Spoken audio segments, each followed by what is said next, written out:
Frozen shoulder हा खूप त्रास देणारा एक आजार. ह्याच्यात खांदा दुखणे, खांद्याची हालचाल कमी होणे, थोडासा हलवला की त्रास होणे, खांदा वर घ्यायला त्रास होणे, ही सगळी लक्षणं. ह्याचं पेन सतत 24 तास पेन असणे, असे पण रुग्ण बघायला मिळतात.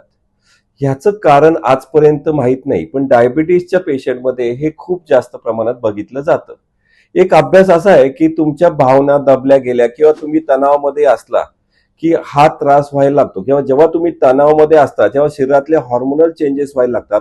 त्याचा परिणाम इन्फ्लमेशनवर होतो, आणि जेव्हा इन्फ्लमेशन होतो तेव्हा तो पेन होत असतो, आणि त्या पेनचा हळूहळू परिणाम त्या स्टिफनेसवर जातो. त्या एन्झायटीमुळे तो स्टिफनेस वाढतो, आणि स्टिफनेस वाढल्यानंतर त्या सांध्याची हालचाल होणं किंवा त्या सांध्यात 24 तास पेन असणं किंवा थोडा हल्ला तरी त्रास होणं, या सगळ्या सिम्पटम जाणवायला लागतात.